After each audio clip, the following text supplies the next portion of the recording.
Welcome back, everyone. You've made it. We have successfully finished Chapter 6 on quadratic functions.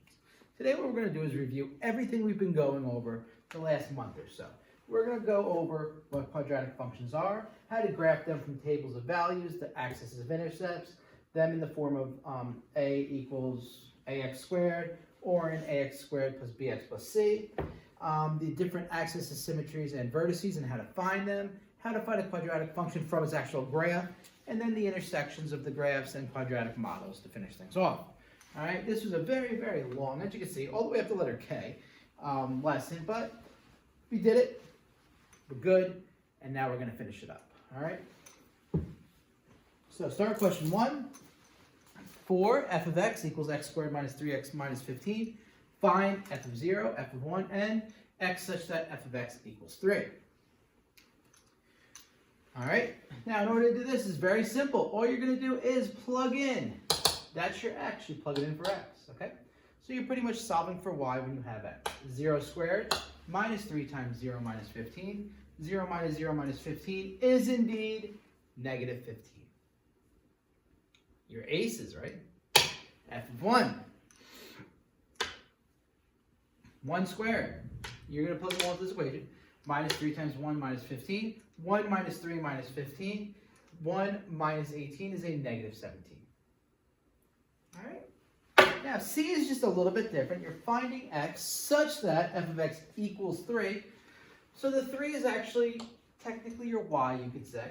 So you would say 3 equals x squared minus 3x minus 15. And in solving for x here, you want to make this problem right here equal 0. So you're going to subtract the 3 from both sides. When you subtract 3 from both sides, minus 3, minus 3. Negative 15 minus 3 is negative 18. Negative 3 minus 3 is 0. I just switched the order here. Now you're looking for the factors of negative 18 that add up to negative 3. All right? Negative 6 times 3 is negative 18. Negative 6 plus 3 is negative 3. So they're both equal to 0. X minus 6 equals 0. X plus 3 equals 0. Add 6 to both sides, so your x equals 6, or x equals negative 3. So you actually have two answers right there. So when x is negative 3 or 6, your f of x will be 3. All right, and if you don't believe me, you can plug them into here and check your answer.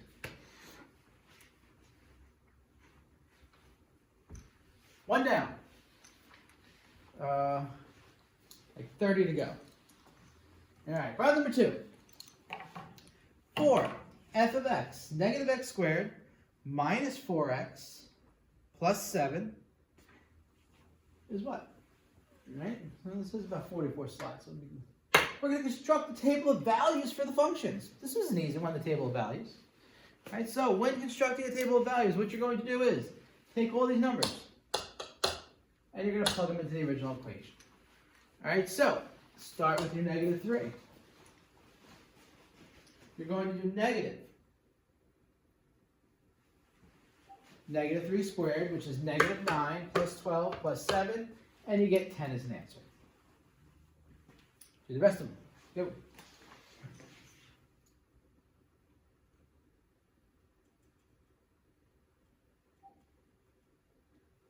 All right, next one.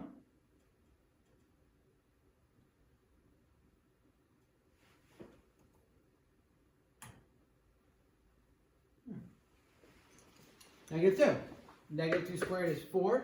And anytime you square a negative number, it is positive. So negative 4 plus 8 plus 7 gives you 11. Negative 1. Negative 1 plus 4 plus 7 gives you 10. 0 minus 0 plus 7 gives you 7. Understand? 1. Negative 1 minus 4. Oh, look at that. That's going to be the same as this. Nope, it's going to be different because this was a plus 4. This is a minus 4, so your answer is actually 2. Plug your 2 in. Negative 4 minus 8 plus 7 is negative 5. And then plug your 3 in. Negative 9 minus 12 is negative 21. Plus 7 should be 14. Negative 14. Use this table to graph your points. So, ready? You're going to put negative 3, 10. So negative 3, 10 up. You put a point. Negative 2, 11, you put a point. Negative 1, 10, you put a point. 0, 7, you put a point. 1, 2, you put a point. 2, negative 5, you put a point. 3, negative 14, you put a point. And as you can see, this red piece right here, negative 2, is going to be my vertice because these two are both symmetrically apart. So whatever I do to the right, I do to the left, and there's my graph. Okay. Always graph the part that you have more points with, and then make the other piece just symmetrical about it. All right. 2 down. The 2 easy ones, of course. All right, let's go on. Problem number 3. Just making it so I can run around the classroom easier. All right, so this one right here, find the y-intercept for each function. All right. In order to find the y-intercept, what you are in a sense doing is you're setting x equals 0. This is a very easy question. This is from, I think, A, letter A. Y equals 3 times 0 squared minus 0 plus 9. 0 minus 0 plus 9, y equals 9. That's it. Do the next 2.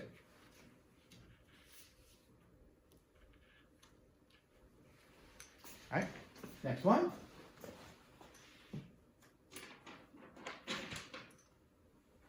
0 plus 5 times 0 minus 6, 5 times negative 6, and that actually equals negative 30.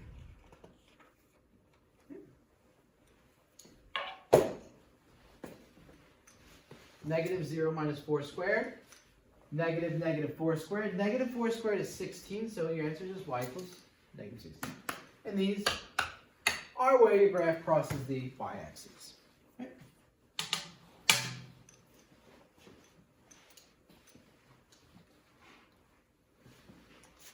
Up from 4. Use zeros and your technology, your little calculator, to do the following. Find the zeros. Now the zeros are pretty much the x-intercepts. So you don't need to really use technology. We're going to use that. That's the apps 9-1 button to use it if you get in a bind. All right. So what are we going to do? Here, you're just setting y equal to 0. Because you're already given a factored form, this is pretty easy. You can just set both these inside pieces equal to 0. 3x minus 5 equals 0, and x plus 2 equals 0. You're going to add 5 to both sides and then divide by 3, and x equals 5/3. You're just going to subtract 2 from both sides and x equals negative 2. So these right here are my x-intercepts, also known as a 0. Okay? Just remember, when you hear the word zeros, that's where it crosses the x-axis, or that's where y equals 0.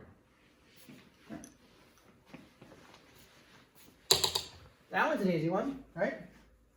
And like I said, if you get in this like C, that's when you would use this right here. We don't really need to use it though for problem number 12. We don't care about the 1/2, so negative 1/2, x minus 7 squared equals 0. All we really care about is what's inside this parenthesis. Everything else is going to cancel out. This is all we really want to set equal to 0.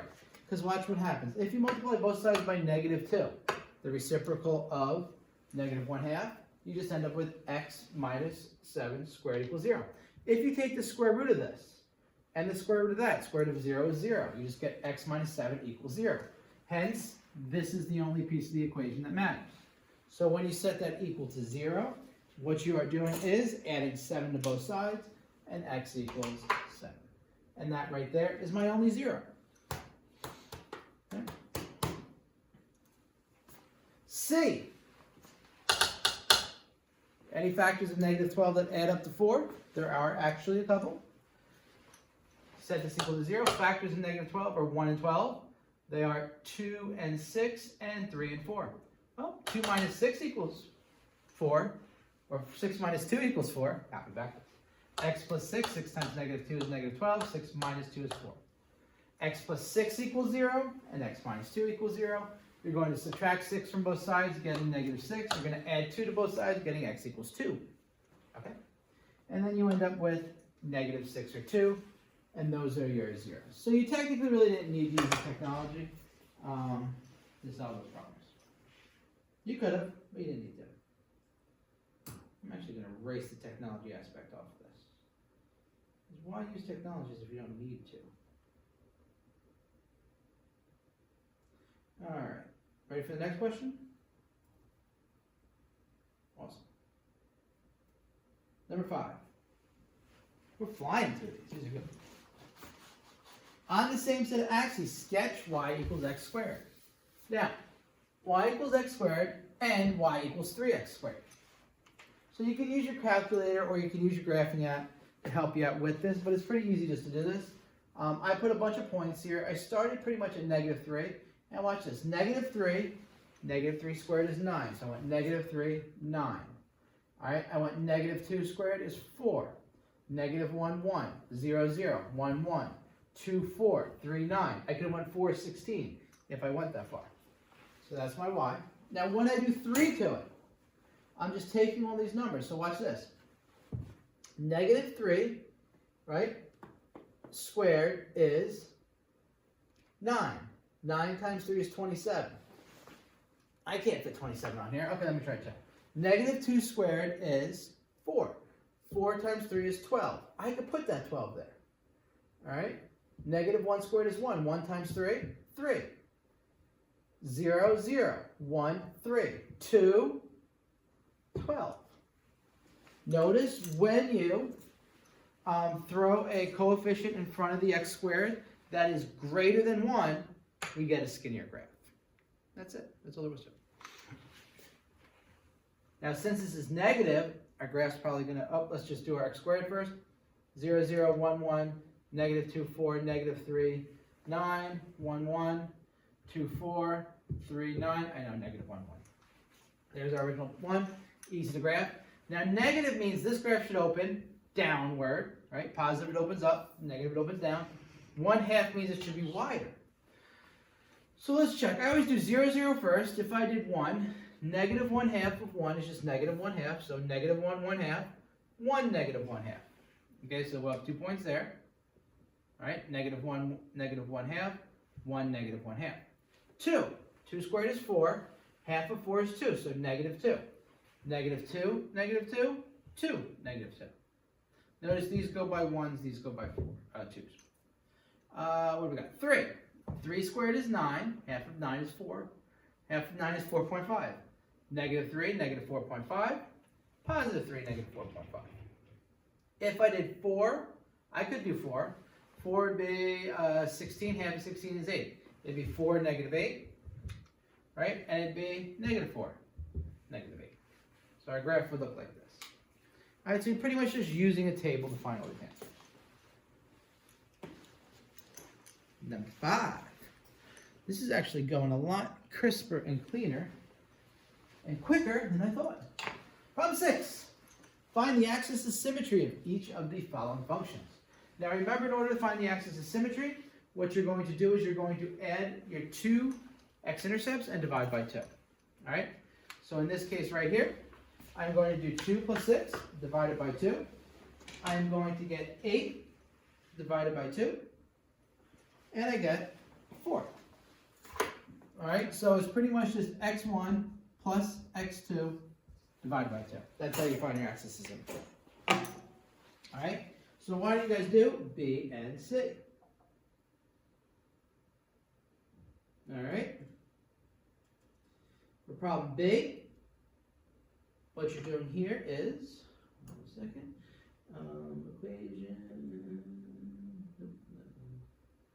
x1. For B,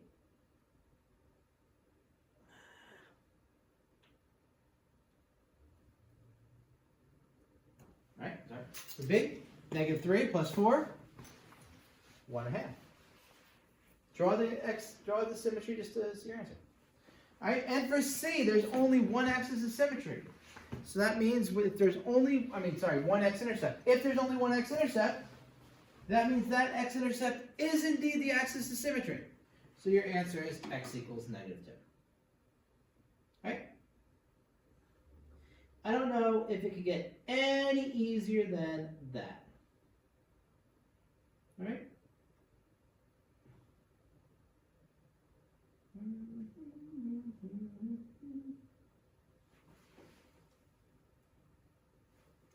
so now what we're going to do is we're going to move on to the next problem.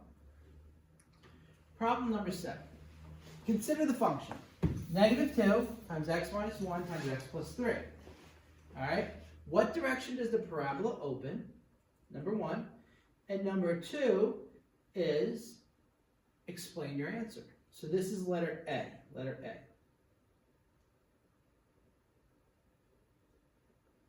Okay? So, well, A is -2. Since this is -2, x times x is technically x squared times -2 is -2. Since it's negative, it means A is less than 0. Now, since A is less than 0, what does that mean? Parabola opens downward. Right? Anytime A is positive, it opens upward. Every time A is negative, it opens down. Find the y-intercepts. How do you find y-intercepts? Set x equal to 0. So y equals -2, x minus 1, x plus 3. That's the equation. You're going to set your x is equal to 0. All right? 0 minus 1, 0 plus 3. Y equals -2 times -1 times 3. Y equals 6. Find any x-intercept. How do you find an x-intercept? You set y equal to 0. 0 equals -2, x minus 1, x plus 3. Use your intercepts. X minus 1 equals 0. Add 1 to both sides, so x equals 1. X plus 3 equals 0. Subtract 0 from both sides, so x equals -3. All right, so now we got a couple good features here. Sketch the function showing the features you have found.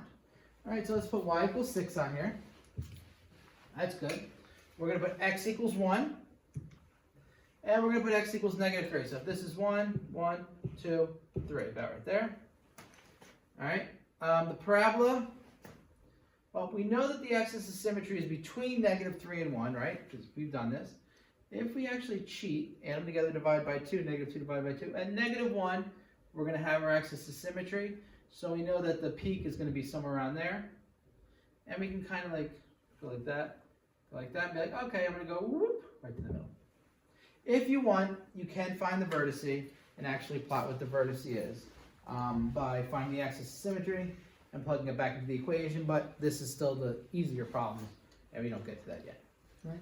On the test, you're probably going to have to do a bunch of stuff together, not just this. Right. How are we doing? There we go. Find the axis of symmetry for each function. Now, there are 2 ways to find the axis of symmetries for a function. Way number 1 is you add the 2 x-intercepts together and you divide by 2. Way number 2 is you're going to use the axis of symmetry formula, which is -b over 2a. For this one, we can use intercepts. We're going to find the 2 intercepts. So find them. X-intercepts here. X plus 1 equals 0 and x minus 4 equals 0. X equals -1 and x equals 4. Now in order to find the axis of symmetry, you add them together. -1, so it's x1 plus x2 divided by 2. -1 plus 4 divided by 2 is 3/2. See how easy that was? There we go. Just like we did before.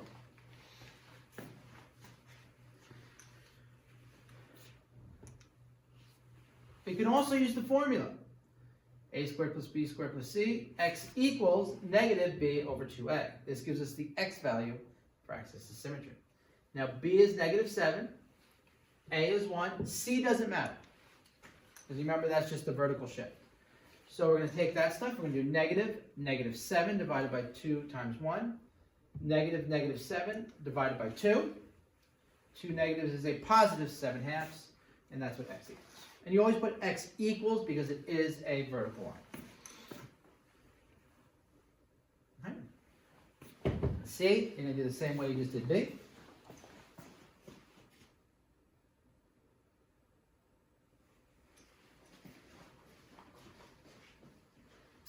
B is 3, A is -2. -3 divided by 2 times -2. -3 divided by -4. 2 negatives is a positive, and your answer is 3/4.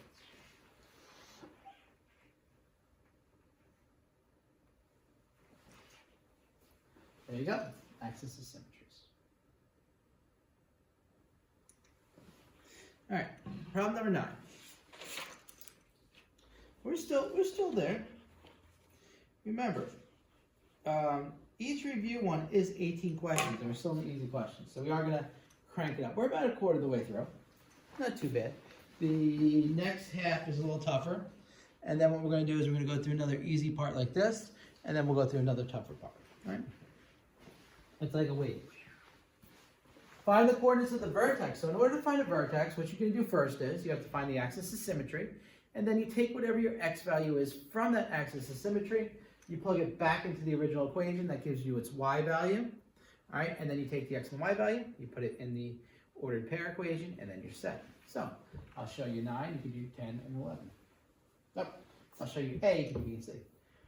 Right here, we're going to use our favorite formula to find x. So, negative x squared plus 8, all right? And there's only one. You shouldn't get more than one answer. If you do, something really went wrong. B, 8, A, negative 1, negative 8 over 2 times negative 1, negative 8 over negative 2, which is positive 4. So our axis of symmetry is 4. We take our 4.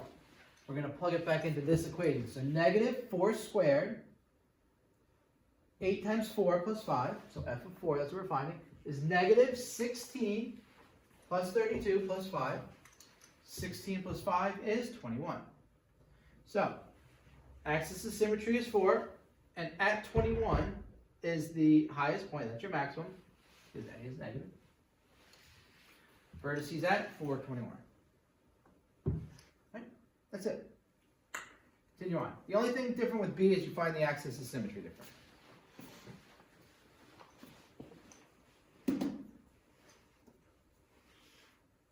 Right? Find the two x-intercepts and divide by 2. X minus 5 equals 0, x equals 5. X plus 4 equals 0, x equals negative 4. Right? 5 minus 4 divided by 2. 5 plus negative 4 divided by 2 is 1 over 2, 1/2. Right?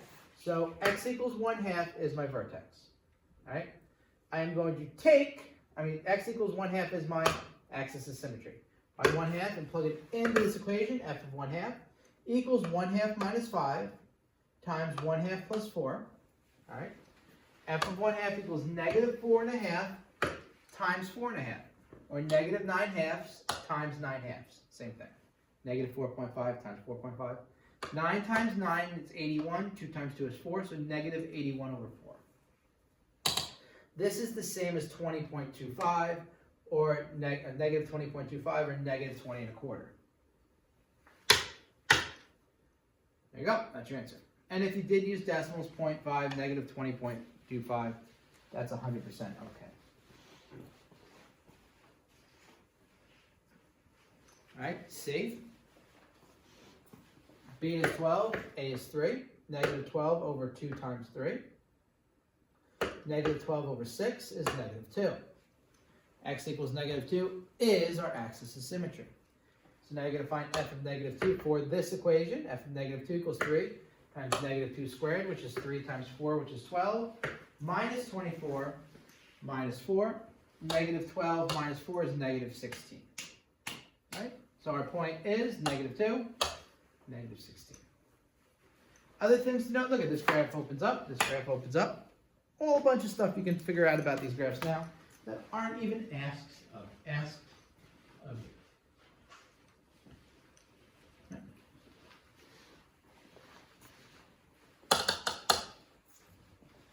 Right. Moving on. Problem 10. Consider the functions y equals x squared minus 2x minus 15. Now your packet's a little tricky, but we fixed it. First thing you do is you're going to find the x-intercept. So find the x-intercept.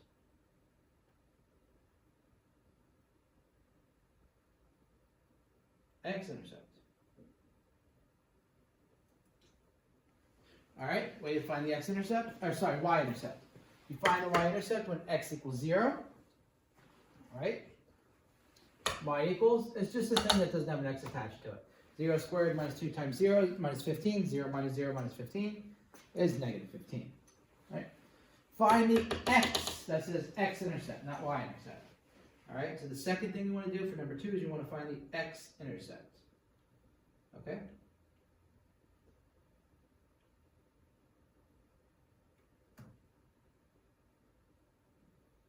All right, so you should be pretty much done with this.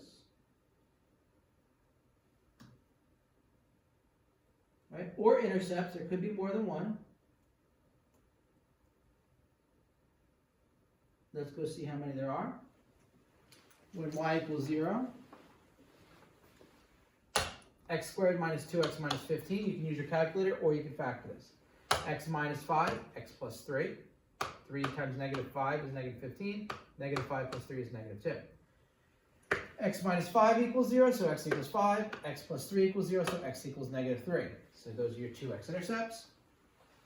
Find the axis of symmetry. In order to do that, you take your two x-intercepts, you add them together and divide by 2. So, or you can use negative b over 2a. In this case, I did this reason. I don't know why I did this. But I'll show you both ways. Negative 2, negative 2 divided by 2 times 1 becomes 2 divided by 2. Negative 2 divided by negative 2, which is 1. Okay, you could have also did 5 plus negative 3, which is 2, divided by 2. That also gives you 1. All right, then when you find coordinates, right, you're going to find the coordinates of the, what's it called? Sorry, multitasking. Finding the coordinates of the vertex. You take your axis of symmetry, plug it back into the original equation. Y equals 1 squared minus 2 times 1 minus 15. 1 minus 2 minus 15. And your answer is negative 16. For your y. But your answer is actually 1, negative 16, because you need the x and the y coordinates. Lastly, you should have sketched your function showing the features that you have found. First feature, y equals negative 15. Put it down there somewhere. 5 and negative 3, so I'll put 5 about here. I'll put negative 3 about over here. Just make sure 5 is a little bit farther away from the y-axis. Axis is symmetry about at 1, so I'll put a little dash line there, equals 1. 1, negative 16, so just make sure the point is below the negative 15. And then you do your graph. I go to the left first, and then do the same thing to the right. And there you go. You just sketched yourself an awesome graph out of nowhere. Right. Any questions? You gotta ask questions if you got questions. Cool. All right, problem number 11.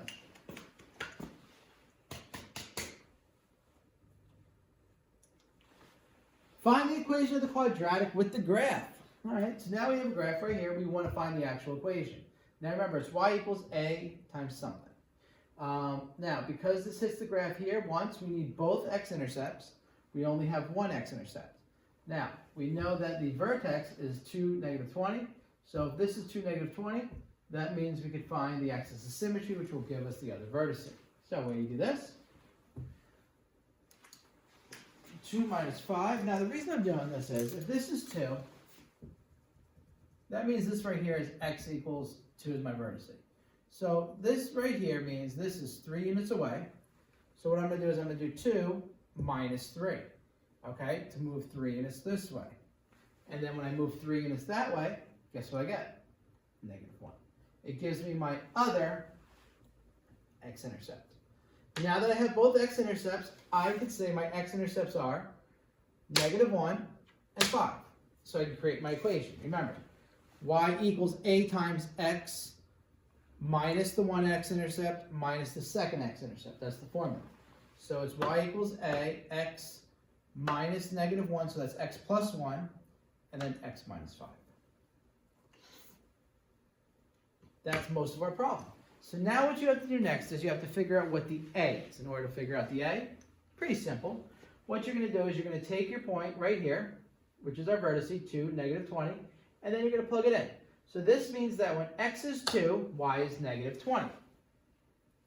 So negative 20 equals a, which I'm looking for, times 2 plus 1, 2 minus 5. All right?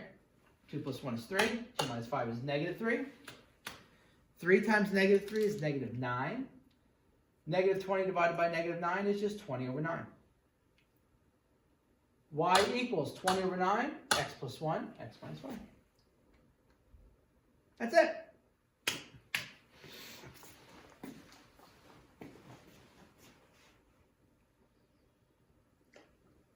All right. Now, problem letter B. Same basic concept here. X equals 4. You know that is 4 minus 7 is 3 units away. So that means I have to move 3 units this way. 4 minus 3 is 1.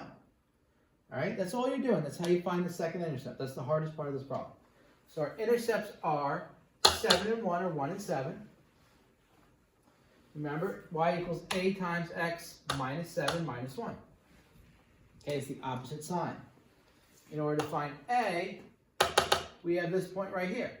If this is negative 2, right, it's actually point what? Negative 2 is the y value. What's my x value here? 0. So when x is 0, y is negative 2 because it's the y-intercept. That's how y-intercepts work. So negative 2 equals a times negative 7 times negative 1, so both these are 0, just meaning your answer is this. Negative 2 equals 7a. A equals negative 2 sevenths. Plug it back into here. Y equals negative 2 sevenths times x minus 7 times x minus 1. Voila.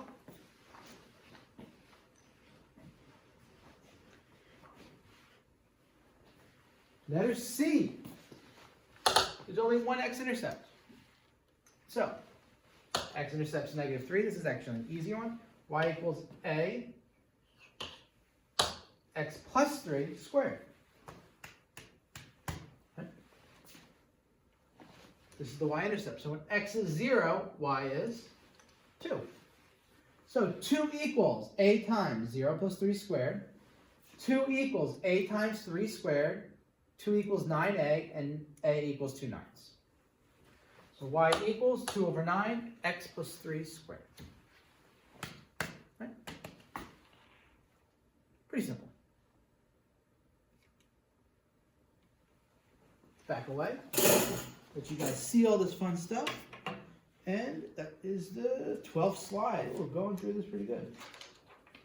12 slides down, and what do we got? We got 44. 30 to go. All right. We didn't get into the good ones yet. All right, problem 12. Told you, long lesson. This is going to take me like 2.5, 3 hours today. Find the form y equals ax squared plus bx plus c of the quadratic equations whose graph does the following. Cut the axis here, hits the y-intercept here. So when doing these problems, what you want to do is you want to find the equation, the same thing we just did before using the x-intercepts, and then we're just going to expand it in the end. So, first thing we do is we know it's y equals a, x plus 1, x minus 2. Because this cuts the y-axis at negative 6, that means we have point when x is 0, y is negative 6. That's the y-intercept. Plug that into the equation. You get negative 6 equals a times 0 plus 1, 0 minus 2. A times 1 times negative 2. Negative 6 equals negative 2a. Negative 6 divided by 2, a equals 3. All right? Now, not bad, right? Y equals 3, x plus 1, x minus 2. This is how we left the last problem, which was good. But now it says, put it in the form y equals ax squared plus bx plus c. So you're going to have to distribute numbers here to expand. All you're doing is expanding. So you're going to first FOIL. You got x squared minus 2x plus x minus 2. Negative 2x plus x is x squared minus x minus 2. And then you distribute the 3. 3x squared minus 3x minus 6. Right. That's pretty simple, isn't it? All right, do problem B. Now, since it touches the axis, you put it in this form. You still have the form y equals a, but it's not something times something, it's something squared. It is x minus 4 squared. Now everything else is the same. Now we're not going to do an axis, we actually have a point here. So this means when x is 2, y is 12. Pretty much the same thing. 12 equals a times 2 minus 4 squared. 2 minus 4 is negative 2. And negative 2 squared is a positive 4. So 12 equals 4a. 12 divided by 4, a equals 3. Y equals 3 times x minus 4 squared. Now what we're going to do is we want to put it in this form, so we are going to have to expand this. Anytime you square something, the answer to this isn't x squared minus or plus 16 or x squared minus 16. You're multiplying x minus 4 by itself. Remember? So, 3 times x squared minus 4x minus 4x minus 4x and minus 4x add up to minus 8x plus 16. Don't forget this middle piece. 3x squared minus 24 plus 48 minus 24x.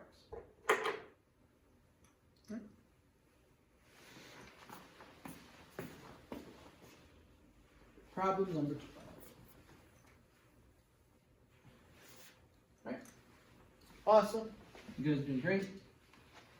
Keep up the good work. Problem 13.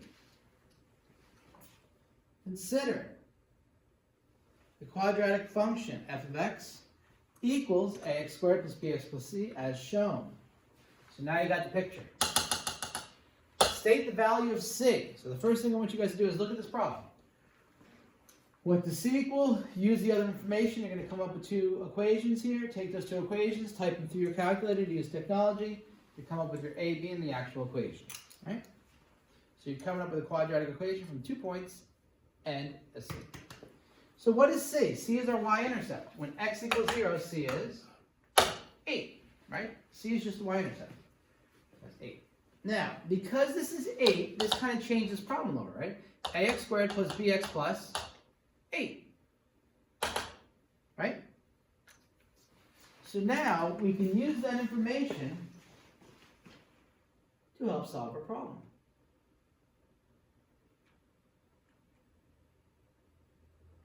All right? Now, what do you mean? What do you mean we can use that information?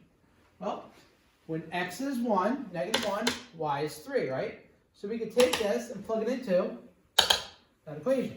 3 equals, when x is negative 1, y is 3. A times negative 1 squared plus b times negative 1 plus 8 equals 3. Mr. Jones, please A call Mr. Thurston. Minus b. 8307. A minus b and minus 3 from both sides plus 5 equals 0. All right?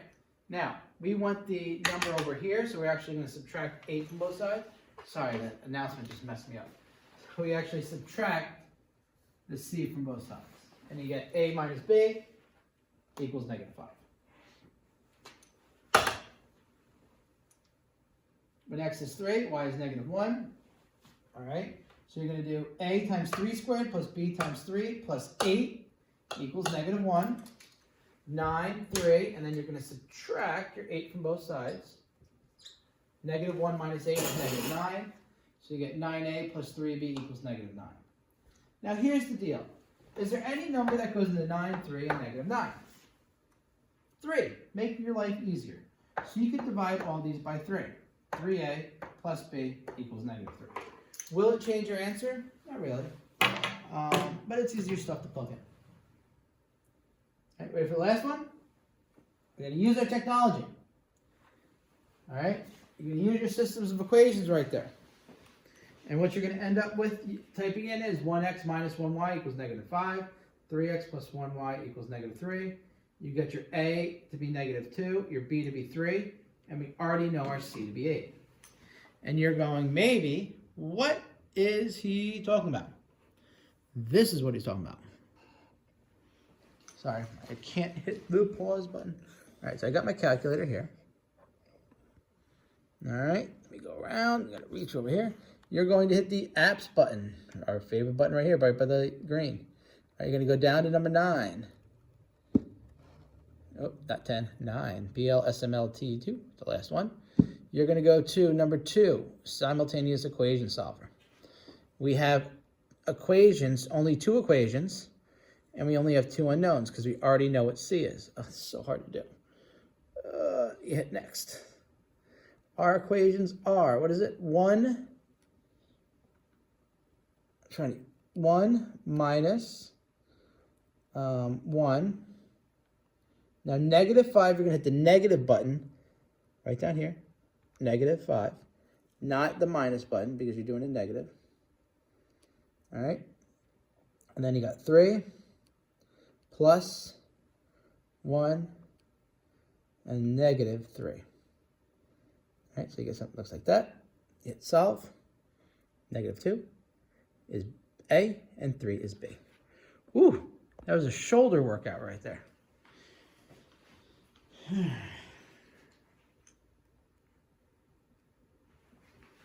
what does that mean? We plug it back into our equation. Y equals negative 2x squared plus 3 plus 8. Right? Ugh.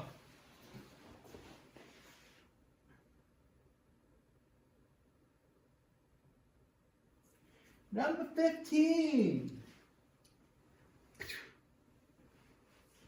14. I don't know how to count. Number 14. You have 3 points. We're going to use that equation solver thing to solve this equation. So the first thing we're going to do is we're going to take the first point, which is 1, negative 2. Then we're going to take the second point, which is 2, 6. Then we're going to take the third point, which is 3, 20. We're going to take those 3 points, we're going to create 3 equations for them, and then we're going to type them into our calculator, simultaneous equation solver, and solve. So the first one, we're going to use ax squared plus bx plus c as our template. So a, 1 squared, plus b times 1 plus c equals negative 2. For some reason, these don't come out colored. I don't know why. A plus b plus c equals negative 2. Now we're going to do it with the 2. A times 2 squared plus b times 2 plus c equals 6.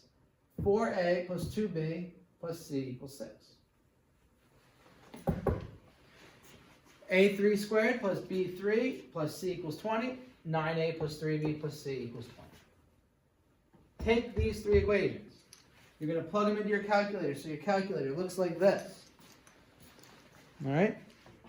You're going to get your a to be 3, your b to be negative 1, and your c to be 4. All right? How did I get that? I'm going to show you. The way I got that was I, once again, pressed apps. All right? I pressed number 9. All right? I went down to number 2, simultaneous equation solver. Now look, before we use 2 and 2. Now there's 3 equations, so I go over to 3. And there's 3 unknowns. We don't know what C is, so that's the third unknown. I press there. I hit next. And now I type in my stuff. 1, enter, enter, 1, enter, negative 2. All right? I go to my next line. 4, 2, enter, enter, 1, 6. And I got 9, 3, 1, and 20. Got all my stuff in. Solve it. 3, negative 1, and negative 4, just like we said. And then what you do? Y equals 3x squared minus x minus 4. F of x equals 3x squared minus x. Right? Yes.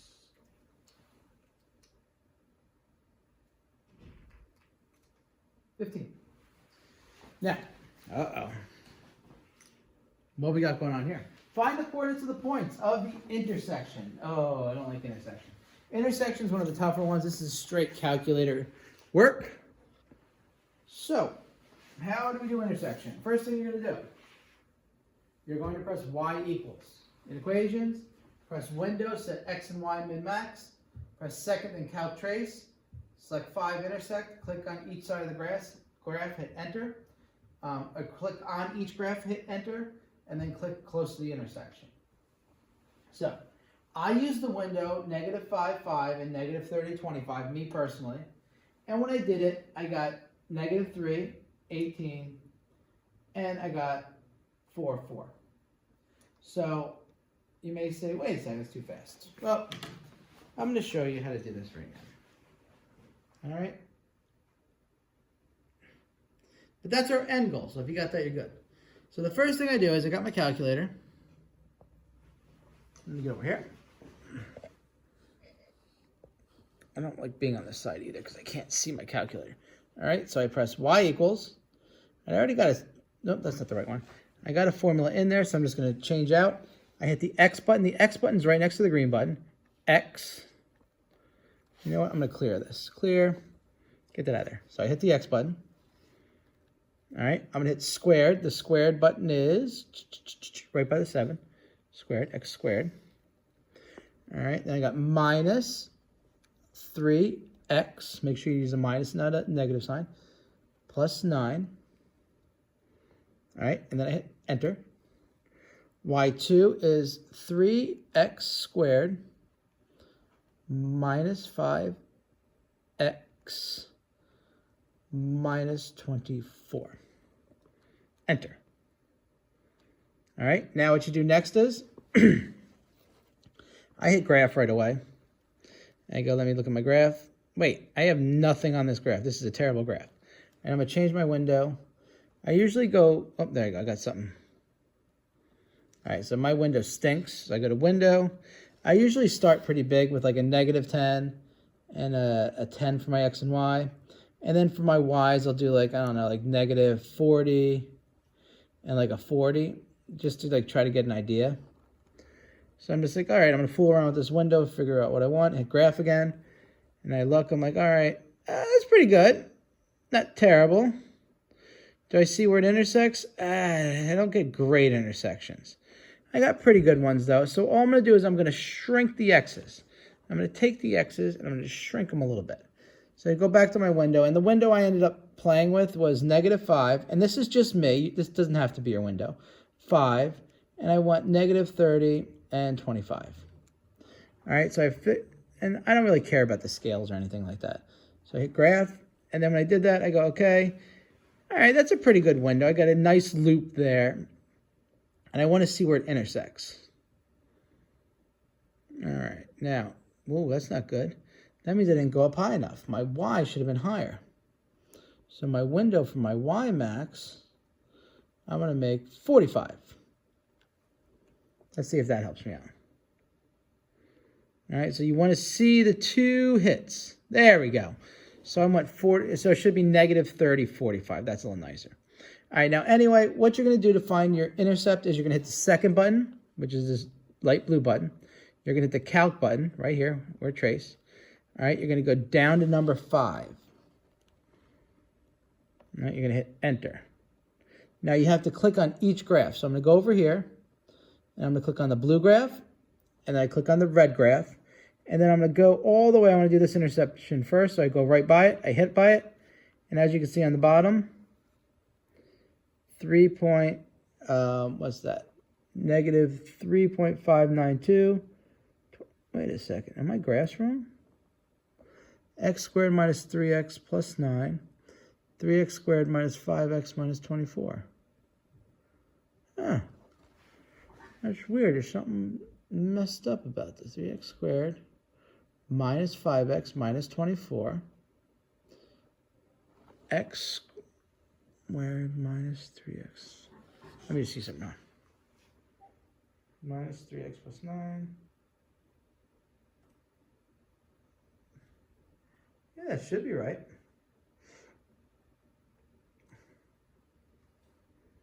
X squared minus 3x plus 9.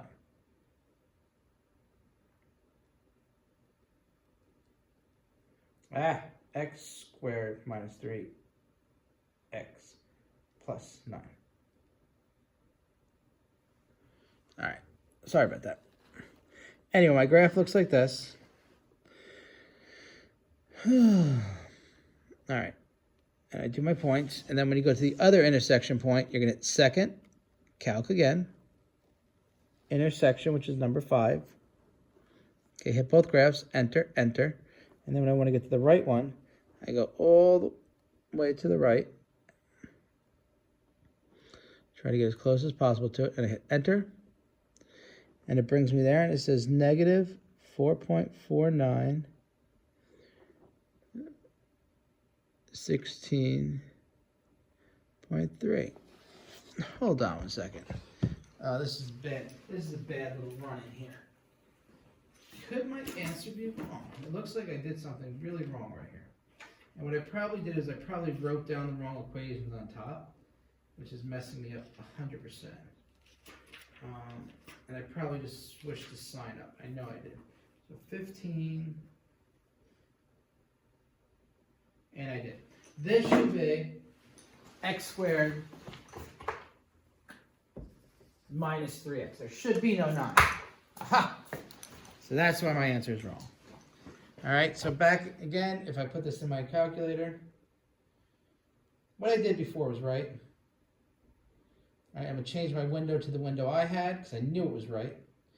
25. Graph. There we go. Now we're back to normal. I put a +9 that knocked everything off. There's the graph of the window that I told you to put. All right, I'm just going to do 1 second calc. All right, number 5, intercept. We're going to click on each one. And let's just start with this one over here to the left. Just slide it over. And when I go there we go. -3, 18. And then you do the same thing on the right. So see what happens if you just mess up and type something in just a little bit wrong. So now I got to make sure that I fix that on your packets. And I can tell you to erase that 9 before we start. All right. You got there. That problem took way too long to explain. All right. Perfect. All right, so number 16. What 16 says, very simple, is when Annie hits a softball, the height of the ball above the ground after t seconds is given by h equals -4.9 t squared plus 19.6 t times 1.4. All right? So what does that mean? That means we're going to have to figure this out. All right. Sorry, I was just changing the packet too to make sure I didn't mess up. Find the height of the ball after 1 second. So here's some modeling right now. After 1 second, you just simply plug 1 into the equation. So your height equation is right there. It's given to us. If I plug 1 in, -4.9 times 1 squared plus 19.6 times 1 plus 1.4 gives you 16.1 as an answer.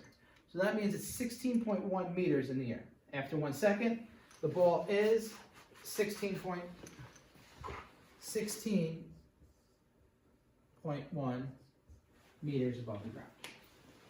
All right? So why don't you guys try the next one?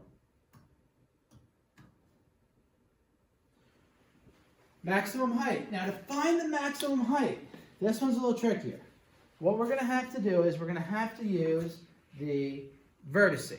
Okay? The vertex tells us what the maximum height is and what the minimum height is. So in order to find that, we first have to find the axis of symmetry using our formula, -b/2a. So this is a quadratic model because this is a t squared, and because a is negative, what that means is the graph is a maximum, okay? So we can find the maximum height for this. If this was a positive, we could not. We could find the minimum, but not the maximum. So what we're going to do is -19.6 over 2 times -4.9. This is stuff we just did. -9.6 over -9.8. Guess what this comes out to? 2. Right? So our x is 2. So that means our axis of symmetry is 2. In order to find out the maximum height, we're going to take that 2 and do what? Plug it into our original equation. So at 2 seconds, it's at its highest point. Its height is -4.9 times 4. 19.6 times 2. Add them all together, you get 21 is your h. So after 2 seconds, we're at the highest point, and the maximum height is 21 meters.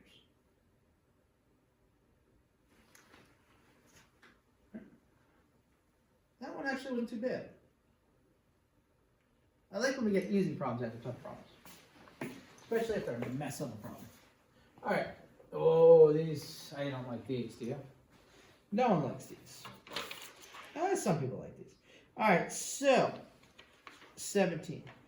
Farmer. Farmer has 2,000 feet of 2,000 meters of fencing. 2 more questions.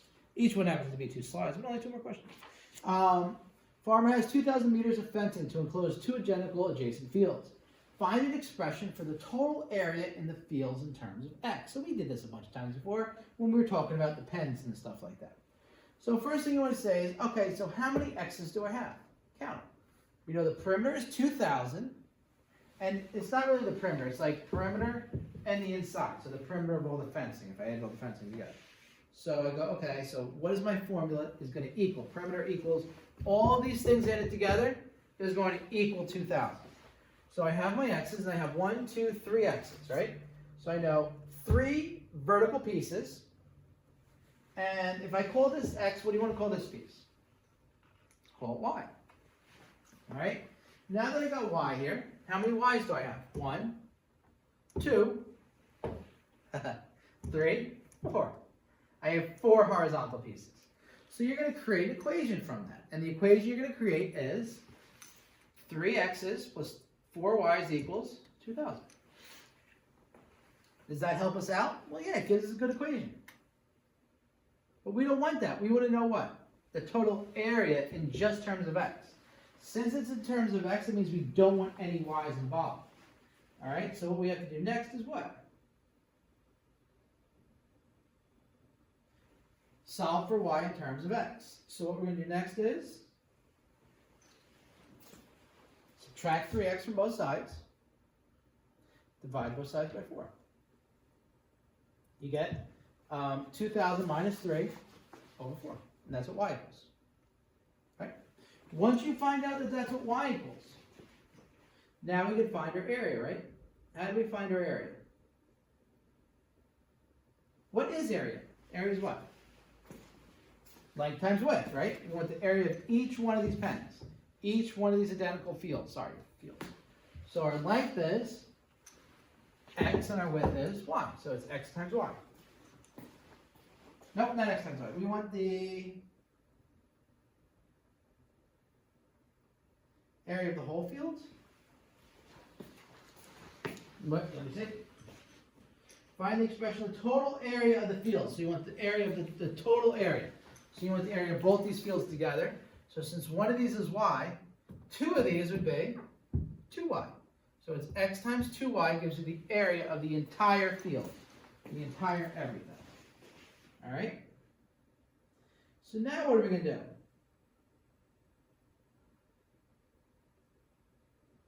You're going to substitute. So substitute your stuff in. What are you substituting in? You're substituting in y.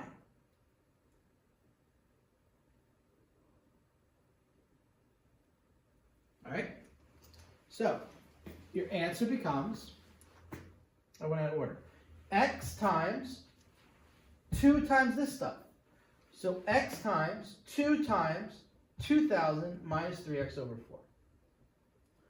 2 times this is 4,000 minus 6x over 4, and then you're going to add an x in. So that's where you get the 4,000x over 4 and the 6x squared. I don't know why I flipped that. There we go. Flip it back. Perfect.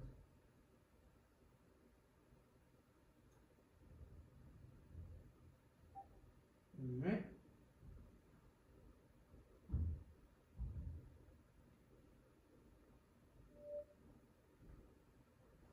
Next thing you're going to do is what?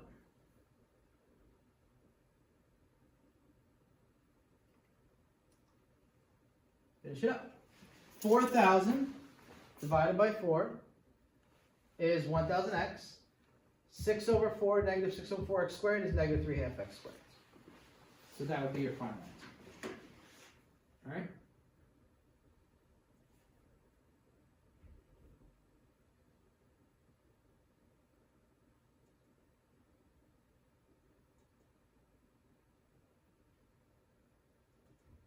That's it. Next problem. 7 B. Now we have the formula. What we're going to do is we're going to take this formula now and use it to find something else. We're going to take this formula and we're going to use this formula to find what? The total maximum area. So the way to do that is, we know A is a quadratic function. A is -3/2 x squared. B is 1,000. We can find our axis of symmetry.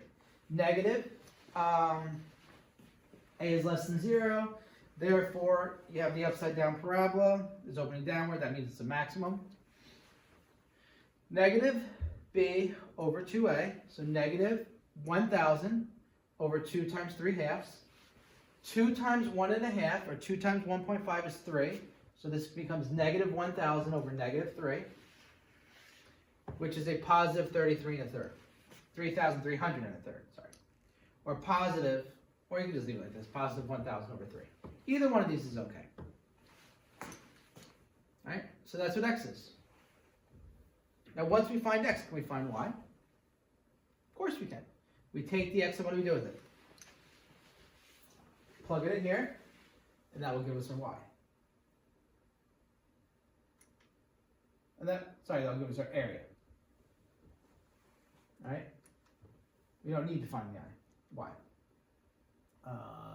If we want the dimensions, we remember before that y equals 2,000 minus 3 times x over 4. That happened when we did the y, right? So we can do that actually. And the reason we want that is they did ask for the dimensions, not just the area. 3 times 3,333 1/3 is 1,000. So 2,000 minus 1,000 is 1,000 over 4, which is 250. So when x is 333 1/3, y is 250. Those are the dimensions per small pen, right? For each field. So find the total area of the two fields and the dimensions of the fields. So each field has a dimension of 333 1/3 by 250. All right? Good so far? Total area. The total area is going to be 2 of these. So 2 times 250 is 250 and 250 is 500. So all you're going to do is 333 times 2 times 250, 333 1/3 times 500, and the maximum area is 166,666 2/3 meters. Now you may say, wait a second, I have a question for you. I'll say, what's your question? And you'll say, what if I just take my x and plug it into here? Will that give me 166,666 2/3? What do you think? It should, right? Let me see. -3 divided by 2 equals times 333 and 0.3 plus 333.3 times 1, 1, 2, 3. And it will not give me the answer.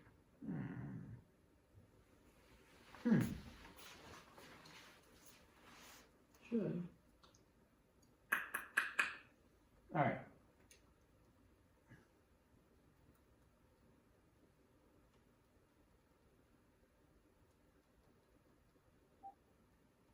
Yeah, I don't know why it doesn't. 333.3 times 500. Yeah. All right. Figure that another day. You all good? Last one, 18. And guess what? Once we finish 18, we're only at the halfway mark. What time is it? 1:30, 2:30, gotta get another try. Alright, so S of n can be modeled with the quadratic function. Find A, B, and C. So first thing you want to do is find S of 3. It's S of 1 equals 1, S of 2 equals 1 plus 2. What do you guys think S of 3 equals? Use your pattern. 1 plus 2 plus 3.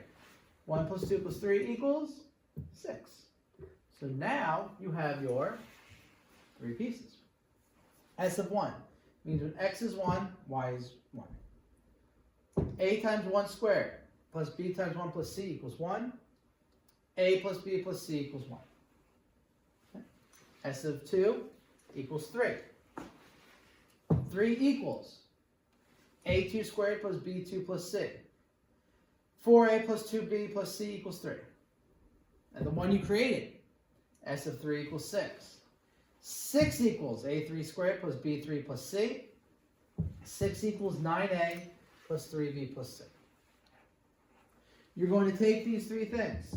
You're going to take them and you're going to plug them into your calculator. Why? Well, you want the answer, don't you? Way you plug them into your calculator. Apps 9, 2. You want 3 and 3. You should end up with an equation that looks like that, where you get a, b, and c to be a equals 1/2, b equals 1/2, c equals 0. So you get s of t equals 1/2 x squared plus 1/2 x. And you don't have a c. You may say, what? Well, let's go check out how this worked. I'll go on this side this time. I like this side better. All right, so once again, apps right down here. Apps. Hit number 9. I just hit the number 9 if I want. Go down to 2, simultaneous equation solver right there. 3 and 3 is already set up for me. Good. I got some stuff in here, but I'll just write over it. 1 plus 1 plus 1. That's already in there. Equals 1. All right, so change that. 4, 2, 1, 3. All right, 9. Oh, look at that. 9. I can also press the right button. 3, 1, and 6. All right, so I got my stuff in there. Good, good, good, good, good. It's solved. 1/2, 1/2, 0. All right. Now we're going to use that equation to solve the rest of these problems. Boom. Check the model. Well, what's the sum of the first 6 integers? So, here's our model. In order to find it mathematically, take a 6 and plug it in there. So, 1/2 times 6 squared plus 1/2 times 6. 1/2 times 36 is 18. Half of 6 is 3. And you get 21. Let's go do it the old-fashioned way. 1 plus 2 plus 3 plus 4 plus 5 plus 6. 3, 6, 10, 15, 21. You may say, why waste all that time creating the model when I could just do this? Well, look at this one. Find the sum of the first 60 positive integers. Oh, 60. What does that mean? Why would I do 60? That's just mean, isn't it? All right, so how do we do this? All right, so 60. You just plug 60 in there. You don't have to do 1 plus 2 plus 3 plus 4 plus 5 plus 6 all the way up to plus 60. Do not worry about that. Half of 3,600 is 1,800 plus 30. And that gives you 1,830.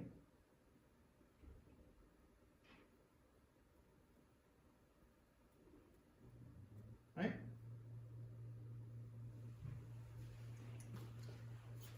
Find S of 2.5. Plug 2.5 in there. You get 4.375. Is that a good answer? No, it's a terrible answer. This result is not meaningful. Why wouldn't you do 2.5?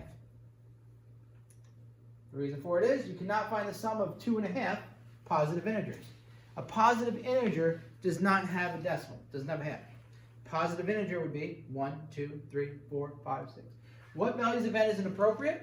Well, n is appropriate for z with a little plus above it. Remember, the z with the double line means all the integers, and the plus means all the positive integers. So once again, that means 1, 2, 3, 4, 5. It's pretty much all the natural numbers. All right? I don't know why they don't use the word natural numbers in this. Strange. And we're done with the first one. Now we're going to do review set. Part 2. All right? So, I want you guys to do problems 1 and 2, real quick. And then we're going to continue on.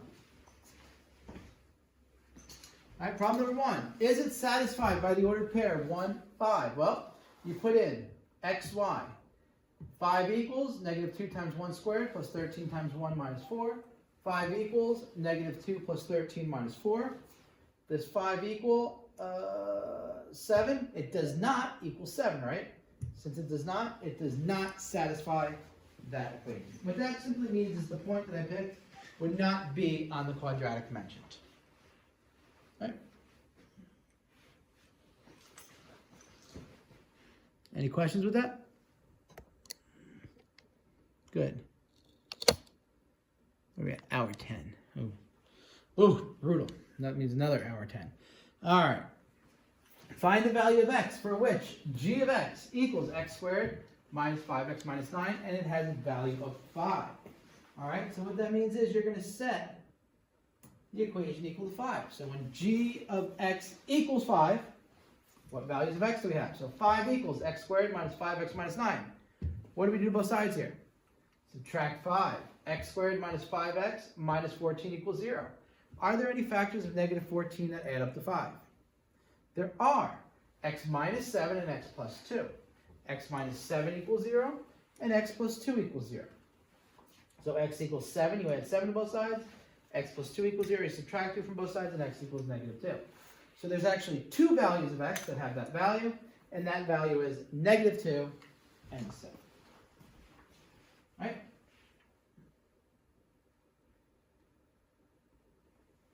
Problem 3. What you need to do for problem 3 is you are going to sketch the table, do the table, and then plot all the points. Now, in case you forgot how to do the table, with negative 3, you're just going to take negative 3 and plug it into the equation. Negative 3 squared plus 3 times negative 3 minus 5. 9 minus 9 is 0, minus 5 is negative 5, and you put it there. So I want you guys to do the rest of that and plot them.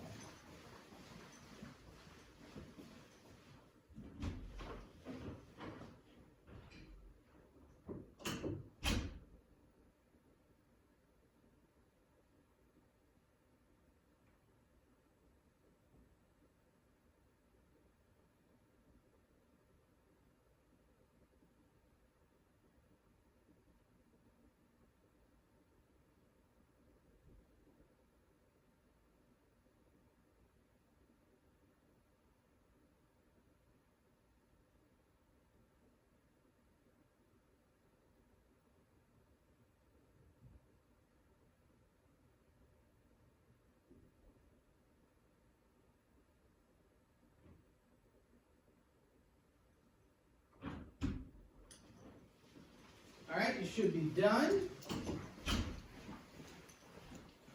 Negative 2 squared plus 3 times negative 2 minus 5. 4 minus 6 minus 5 is negative 7.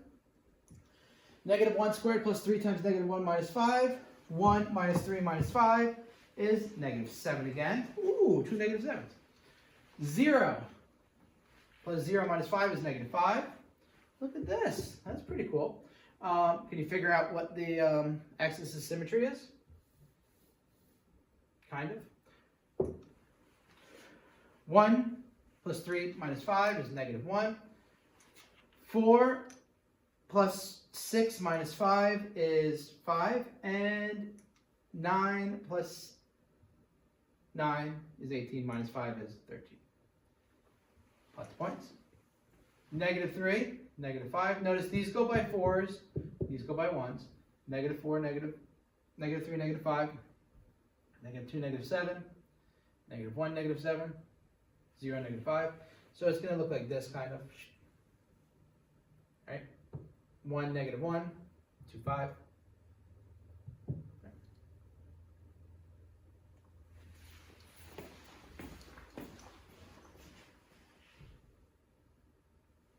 Problem 4. Find the x-intercepts and y-intercepts.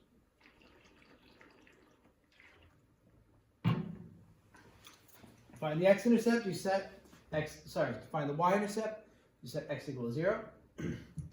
Y equals 0 plus 5, 0 minus 1. Y equals 5 times negative 1.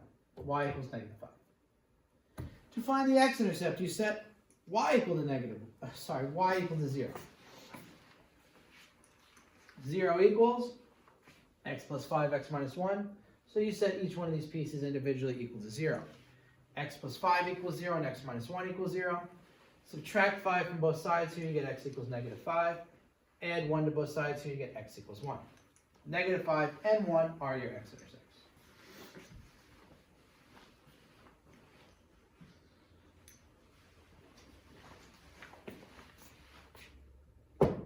So your x is equal to 0. -2 times -3 times 4 is 6 times 4 is 24. Right? Just simple algebra work. This one's a little bit easier too. All this stuff equals 0, so this 2 really doesn't matter here. 2x minus 3 equals 0.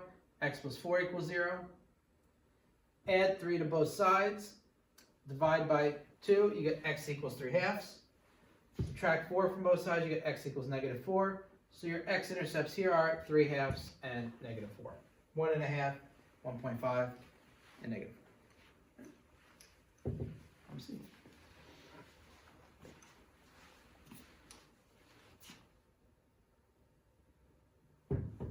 Throw all zeros, you're left with a -3. X-intercept. Uh-oh. What are we going to do? Use your calculator. All right? Easiest way to do this with the calculator. The answer you should get is -1/2 and 3/4. All right? If you're going to use your calculator, what you would do, let me just show you. All right, so you can't say you don't know. You're going to go to apps, our favorite button, apps. You're going to go to number 9, our favorite number, number 9.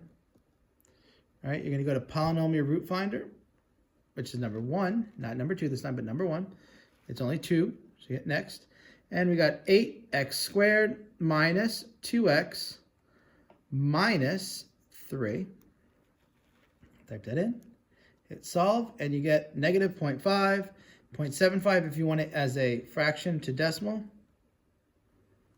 Now you can make it fractions. -1/2, 3/4. I like fractions better. You can make it decimals, or fractions, or decimals, or fractions. Doesn't matter.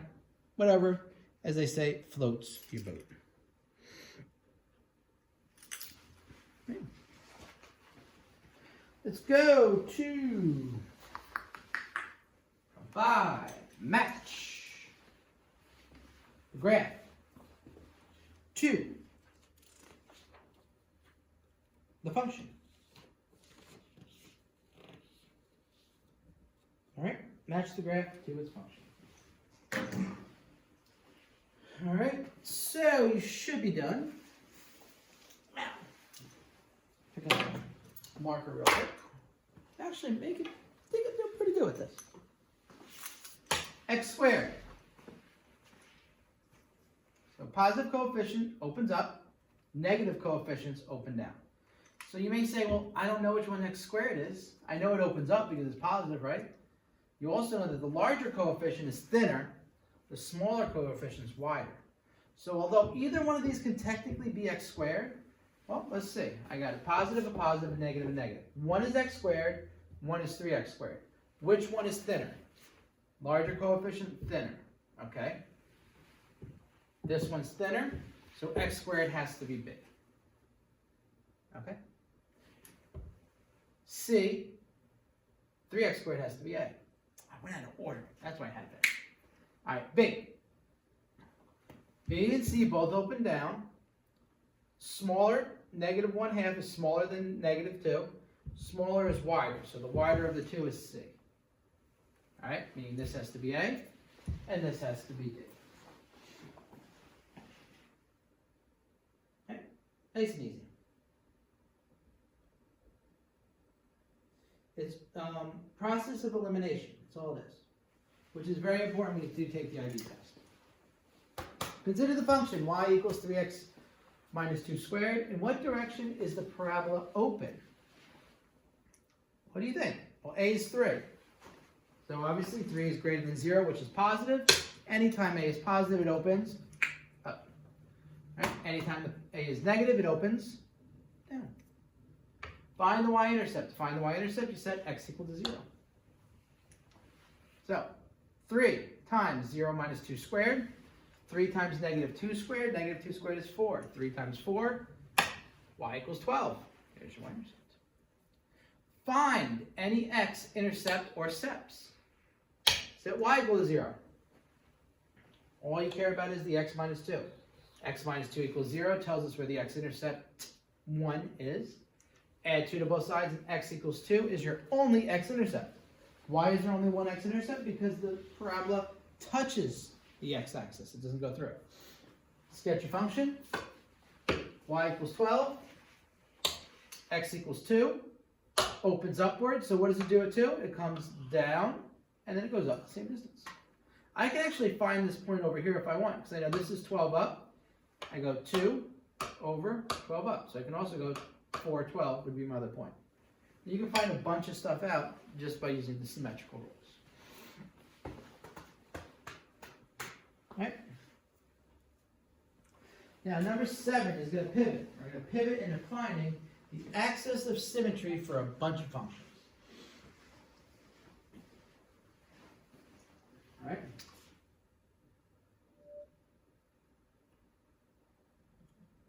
Now, there's 2 ways to find the axis of symmetry. Way number 1, you find both both x-intercepts, all right? Add them together and divide by 2. So, the 2 x-intercepts here, x minus 2 equals 0. X minus 9 equals 0. Add 2 to both sides, and add 9 to both sides. You get x equals 2 and 9. And as I previously stated, and on the other review, add the 2 x-intercepts together, divide by 2 gives you the axis of symmetry. 2 plus 9 is 11. 11 divided by 2 is 5.5, 5.5, or 11 over 2. All of those are your vertical axis of symmetry. Okay. Well, Mr. Valentino, these aren't factored. Well, there's another way to find axis of symmetry. That is using the special formula. Negative b over 2a, where you have ax squared plus bx plus c. Once again, remember, for the 15,000th time, c does not matter, because that is just your vertical shift, your y-intercept. What's our b here? 8. Our a is negative 1. Okay? If there's just no negative here, it would just have been 1. Negative 8 over 2 times 1 is negative 8 over negative 2, which is 4.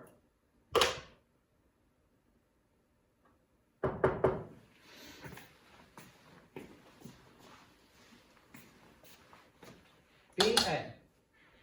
Negative negative 1 over 2 times negative 2/3. Sorry. Negative negative 1 over 2 times 2/3. 2 times 2/3 is 2 times 2 is 4/3. So negative 1 over 4/3. When you divide by a fraction, you're really multiplying by its reciprocal. So this becomes negative negative 1 times the reciprocal of 4/3, which is 3/4. 2 negatives gives you a positive 1 times 3/4. X equals 3/4.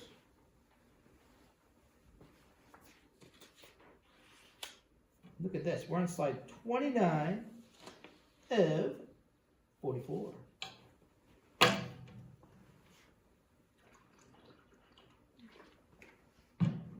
All right. Problem number 8. Quadratic function has an axis of symmetry, x equals 6, and one of its x-intercepts is 3. Find the other x-intercept. Well, that's simple. This is a quick one. So your axis of symmetry, you can do this one of 2 ways.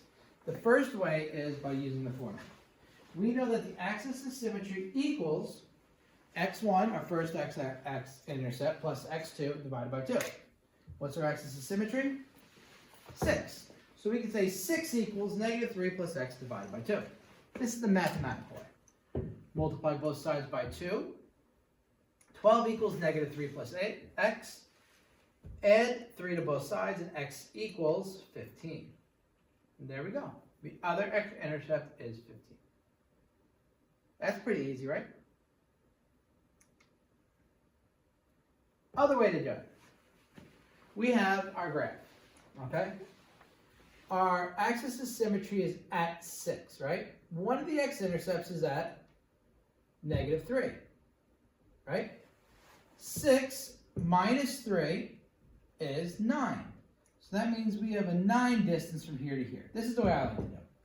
So in order to find out the way we go this way, we take 6 and we add 9 to it.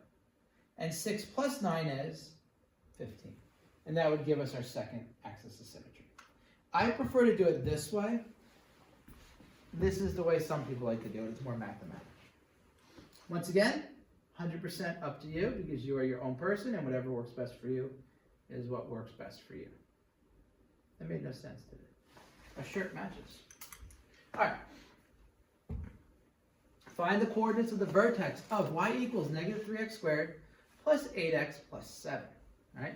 So we want the coordinates of the vertex in order to find the coordinates, and then we're going to say if it's a maximum point or a minimum point. That last part's very simple. You probably already know the answer. Now, in order to find out what the vertex of something is, all you're going to do is you're going to find the axis of symmetry, and then take the axis of symmetry and plug it back into the equation. And when you plug it back into the equation, it will give you your y value, and that will give you your whole group part. Right? Number 1, axis of symmetry, negative b divided by 2a. Our b is 8, and our a is negative 3. Negative 8 over 2 times negative 3. Negative 8 over negative 6 is positive 4/3. I divided each one of these by 2. Always reduce, reduce, reduce, reduce when you can. Find the y value. Take the 4/3, plug it into our original equation. F of 4/3 equals negative 3 times 4/3 squared plus 8 times 4/3 plus 7. When you square a fraction, you square the numerator and the denominator. Negative 3 times 16 over 9 plus 8 times 4 is 32, still divided by 3, plus 7. Negative 3 times this is negative 16 over 3, or negative 48 over 9. I don't know why I did that. Plus 32 over 3 plus 7. You can make this, oh, there you go, negative 16 over 3. 32 over 3 stays. I can turn 7, make it go over 3 by multiplying by 3 over 3, and I get 21 over 3. If you want to add this in your head, negative 16 plus 32 is 16, plus 21 is 37 over 3. All right? You need to have common denominators to add fractions, and then all you do is add all the numerators up. This is about 16 1/3, or you can just leave it like that. 4/3, 37 over 3. 1.3, 3, 12.33. No, 12.3. Trying to go 3 significant figures in my head. Right. That was pretty easy. What do you think? Hardest part was adding the fractions? Yeah. So you're right, Mr. Valentino. It was the hardest part. Oh, wait. Last question. Is this a maximum or minimum? Well, our A is negative 3, which is less than 0. It's negative. So it opens downwards, meaning it's a maximum.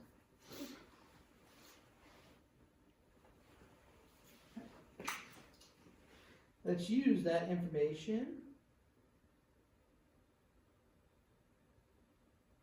for number 30. All right. Find the maximum value of y and the minimum value of there. Now we know this is maximum because this is a negative a. We know this is minimum because that's a negative. So what you're going to have to do is find the axis of symmetry, which is your x value, and then plug it into the equation that will give you your y value, and that y value will either be your maximum or your minimum. Okay. Let's use negative b over 2a. Negative 10 over 2 times negative 1. Negative 10 over negative 2. 3 negatives is a negative. 10 divided by 2 is 5. So x equals 5 is my axis of symmetry. I'm going to take my 5 and I'm going to plug it back into my equation. Negative 5 squared. Wait a second. That should be positive 5 squared. All right. Is negative 25. Uh-oh. What did I miss? Did I mess this up somehow? 10. Something doesn't add up here. What is this? Maximum of negative x squared plus 10x. Aha! Yeah, I know my answers are right. I just know my work is probably wrong. So this is, all right, this should have said plus 10x. This is a plus. To make this your positive. That's why it's positive, not negative. All right? All right, all good again. So negative 25 plus 50 minus 9 is 16. 16 is the maximum value. All right, so if this was our graph, it opened downward. This point would be over 5 and up 16. All right, this is 0.5, 16. Something like that. All right. Minimum value. I had to do that to make up for my mistake. My 10. All right, so my 10 is a plus 10. All right. Next problem. But A is 2, B is negative 2. Negative 2 over 2 times 2 is negative 2 over 4, which is positive 1/2. So that's our axis of symmetry. Positive number, so it's going to be an regular U. Plug 1/2 into this equation. 2 times 1/2 squared is 2 times a quarter. 2 times a quarter is 1/2. Negative 1 plus 5. And your final answer is 1/2 minus 2 over 2 minus 10 over 2, if you want to get all fancy. You can also just say 5 minus 1/2, and you get 9/2. So our graph here is 1/2, 9/2. Right? Not 1/2, 9/2. It's just 9/2. Okay. This is the minimum value. If I wanted to say what the vertex is, I just say 1/2, 9/2. Right?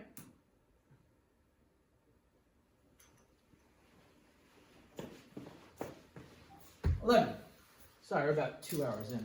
Woo! All right. Are we 2 hours in? Let me check. Hour and about a half. Oh, we're not too bad. Number 11. I thought this would be a lot worse. Probably end up about 2 hours. Find the y-intercept and the x-intercept or intercepts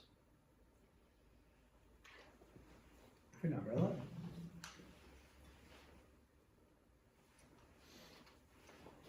When x is 0, that's your y-intercept. 0 is negative 0 squared. 7 times 0 minus 10. Your y-intercept is y equals negative 10. In order to find your x-intercepts, number 2. When y is 0, that's your x-intercepts. 0 equals negative x squared plus 7x minus 10. Now you can factor this, or you can just use your calculator. I can take a negative out of here. I can make this x squared minus 7x minus 10. And if I do that, I can factor this to x minus 5, x minus 2. So I know my two intercepts are when x minus 5 equals 0 and x minus 2 equals 0. They're going to be 5 and 2. Another way to do this is just take this equation and plug it right into you hit apps, you hit number 9, and then you hit number 1, which is your root finder. And you can do it that way as well. Access is symmetry. I can add these two numbers together and divide by 2. 7 divided by 2 is 7/2, or 3.5. You don't want that. Find the coordinates of the vertex. In order to find the vertex, you're going to take your axis of symmetry and you're going to plug it into the original equation. Negative 7/2 squared plus 7 times 7/2 minus 10.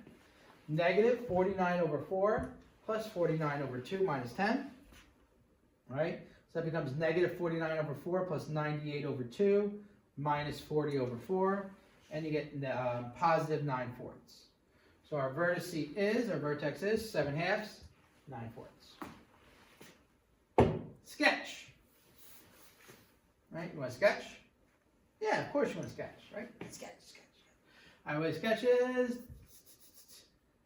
y equals negative 10, x equals 5, x equals 2. All right? Axis of symmetry, 3.5. Cut that down the middle. 7/2, 9 over 4 is about 2 1/4. This way? This way?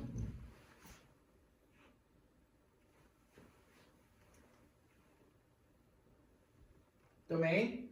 Remember, the domain is always going to be all real numbers for your x with a parabola. The range, this is a maximum, so it's all the numbers equal to this y and under it. So it's all the values of y, where y is less than or equal to 9/4.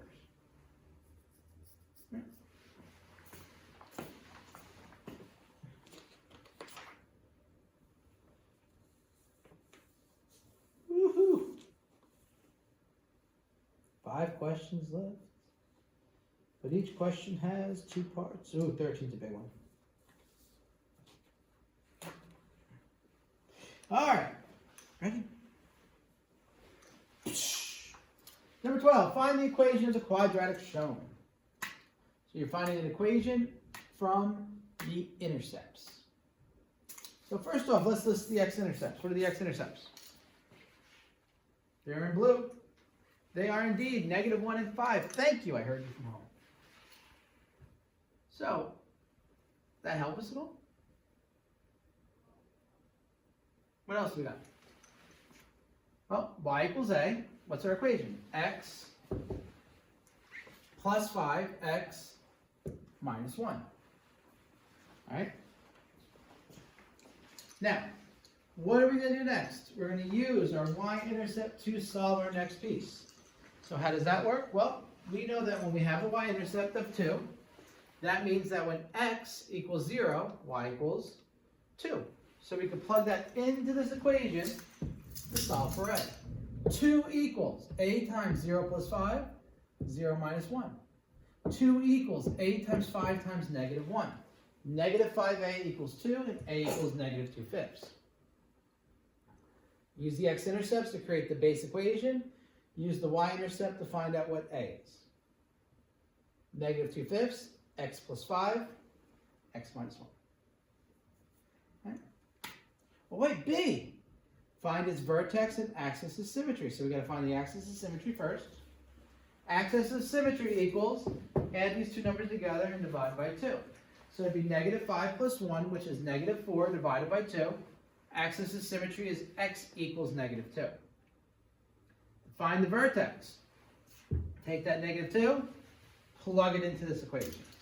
So, we have our -2, so we can find a vertex. The way we do that is -2, -2/5 times -2 plus 5 times -2 minus 1, -2/5 times 3 times -3.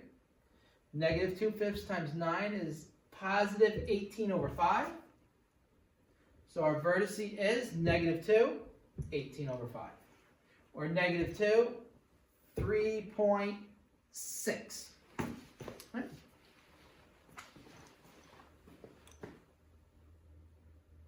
That's pretty good. I like that problem. Took out 2 slides too. All right, problems 35. 36, no, problem 13. 4 pieces to this one. Ooh, this is a good one. All right, so I gave you 4 slides. You really only needed 2, but I had extra paper. Find in the form ax squared plus bx plus c the equation of the quadratics whose graph touches the x-axis at 3 and passes through the point 2, 2. All right, this is interesting. So let's see how this works. If it touches the graph at 3, all right, it's going to be a x minus intercept whole quantity squared, right? So it's y equals a, x minus 3 squared. Since it passes through point 2, 2, that means if x equals 2, y equals 2. All right? Now, what happens next is you go 2 equals a times 2 minus 3 squared. 2 equals a times -1 squared. 2 equals a times 1. A equals 2. Y equals 2 times x minus 3 squared. All right, that's pretty good there, but they want it in a different form. So, of course, you got to put it in a different form. When you square something, you multiply it by itself, x minus 3 times x minus 3. You get x squared minus 3x plus 9. So x squared minus 6x plus 9. Don't forget this middle piece. This is the big piece. And then you distribute the 2. 2x squared minus 12x plus 18. Okay? Oh, like that. Okay. All right, let's go look at B. Has 2 intercepts. So you're not writing in this form. You're writing in the form still y equals a, but it's going to be x minus intercept, x minus other intercept. So x minus 3, x minus -2, so that's x plus 2. All right. Y-intercept is 3, so that means that when x is 0, y is 3. That's what the intercept means. Whew. 3 equals a times 0 minus 3, 0 plus 2. 3 equals a times negative 3 times 2. 3 equals negative 6a. A equals negative 1/2. Right? Y equals negative 1/2, x minus 3, x plus 2. We would be good, but we want it in that form, so you're going to distribute. X squared plus 2x minus 3x minus 6. Negative 3x plus 2x is negative x. Right? Then you distribute the 1/2. Don't forget the negative sign. Negative 1/2 x plus 1/2, negative 1/2 x squared plus 1/2 x plus 3. Bam! Almost done. You're going to do 3c and 3d. Starting to lose my voice here. Look at this Friday.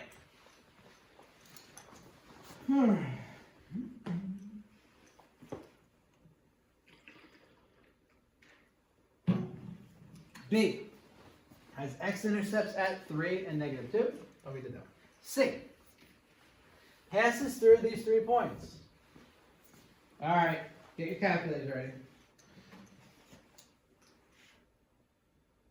We're going to need the calculator for the next 2. Negative 1 there, we're going to create one. First one, a equals negative 1 squared plus b times negative 1 plus c equals negative 9. A minus b plus c equals negative 9. 1. A times 1 squared plus b times 1 plus c equals 5. A plus b plus c equals 5. C. A times 2 squared plus b2 plus c equals 15. 4a plus 2b plus c equals 15. All right. Plug it into your equation. It'll spit out some answers where your a is 1, your b is 7, your c is negative 3. So your answer is y equals x squared plus 7x minus 3. Whoa, you went too fast. I know I went too fast. Here you go. Ready? Here's calculator work right here. All right, you're in your calculator. Hit the at button, my favorite at button down here. You hit number 9. I'm just going to hit number 9. It brings you right here. Go down to 2, simultaneous equation solver. Make sure they're both on 3. You hit next. I'm going to type this stuff in. I got 1 minus 1, right, plus 1 equals, what does it equal? Negative 9. When you go negative 9, make sure you use the negative number, not the minus. All right, there's negative 9. Then you got 1, 1, 1, 5, 1.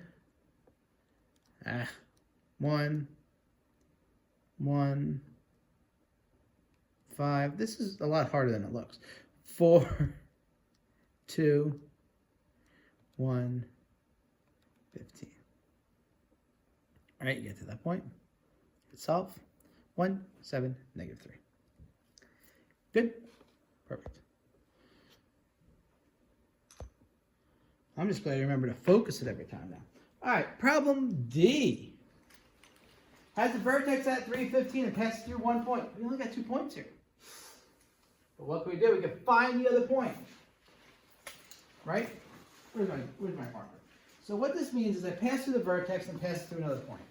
So point 3, 15, say I had a little graph here, right? I'll make my graph like this. Say this is my graph, right? I go 3 over, 1, 2, 3 over, 15 up, that's a vertex, and then I have a point 1 over, and I go about 7 up. All right, so here's my 1, 7. Here's my 3, 15. I always draw pictures just to help myself out. All right, so I know my graph is going to look something like this. So I have this point. I can find the point over here, right? Since this is 1 over 7 up, I know this one's going to be something over 7 up too, right? Now, because this is 3 and this is 1, right? This is my axis of symmetry. This is x equals 3. And this is at 1. I know this is going to be how many over? 2. So it should be 5. So this should be 5, 7. You may say, what the heck did you just do? Watch. 3 minus 1. 3 minus 1 is 2. So this right here, I wish I had colors, means it's 2 away. And now if I do 3 plus 2, I go 2 the other way, I get 5. But because they're the same level, they don't just happen to be at the x-intercepts. They have the same y, which equals 7.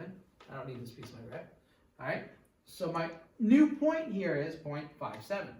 All right? Hopefully that makes a little bit of sense. If not, I hope they explained it good in class. So I got 3 points, and I can do this stuff. So first point, I type in 3. A3 squared plus B3 plus C equals 15. 9A plus 3B plus C is 15. 0.217. 1A, 1 squared A plus B times 1 plus C equals 7. A plus B plus C equals 7. My new point that I found out on my own, 5, 7. A times 5 squared plus B times 5 plus C equals 7. 25A plus 5B plus C equals 7. All right, I'm going to go with my calculator first. All right. Close that. Sorry, the phone is dying. Good thing I'm almost done with this. All right, so I'm going to go to main. Right, I'm right back here. Right back to my simultaneous equation solver, 3, 3, 3. I'm just going to write over this stuff. I got 9 plus, make sure if you write over it, you change the sign, 3, 1, 15. Whoop, I went 1, so I'm going to go up, move my guy over here. And you can always just adjust something like that. 15, and then this is 1, 1, 1, 1. Okay, a bunch of 1s, and then a 7. Then a 7. Stop that. All right, and then I got 25, 5, 1, and 7. All right, so I got to this right here. Graph. -2, 12, and -3. Let's see. Did I get it right? All right, put my stuff in. A is -2, 12, and -3. Awesome. So happy for myself. All right, sometimes teachers get happy too when they do all that work and they get the right answer. All right, so my answer is -2x squared plus 12x minus 3. And there we go. All right?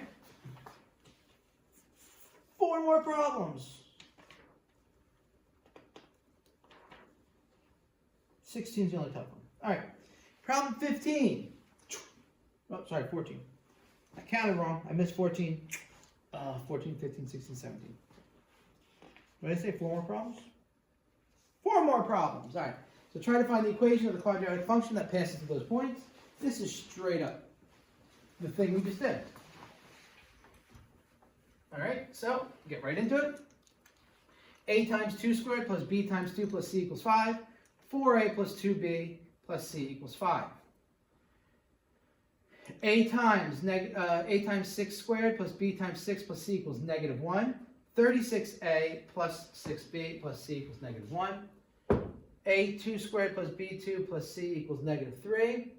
4A plus 2B plus C equals -3. All right. Type everything in your calculator. I don't even need to do this because you see 4. So you're going to do apps. You're going to do number 9, and you're going to do number 2. 4, 2, 1, 5. 36, blah, blah, blah, blah, blah. All right, you got that up there in nice big numbers so everyone can see it. No solution found. Wait a second.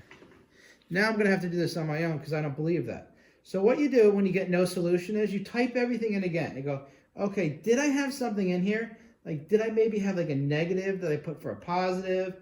Did I maybe put like a minus sign instead of a negative sign? So I go, okay, I'm going to check this again. I'm checking. Okay, everything here is positive pretty much, except for -1. Okay, I did put a negative sign there, so that's good. I didn't put the minus sign. All right, 4, 2. All my numbers are right. So why does it say no solution? Why do you think? Okay, so I go, look at this. I typed it all in again. I did it a second time. All right, I'm going to solve it. Bam. Oh, darn it. What is going on? So why is it like that? What do you think? Because that's really your answer, no solution. The reason it's no solution is this is not a quadratic. Okay? It's not a quadratic equation. The x-coordinates corresponds to two different points. Look right here. You can't have that. If I want to draw this picture, it's not possible for a quadratic function. Say I wanted to graph this. I'm going to graph this right here. 2 over, 5 up. 1, 2, 3, 4, 5. All right. 6 over, 1, 2, 3, 4, 5, 6. 1 down. All right. 2 over, 3 down. Not a function. You can't have two x's. What am I going to do? This? No. You can't have two different y answers for the same x. All right. Remember, that is not a function. That is no good. All right.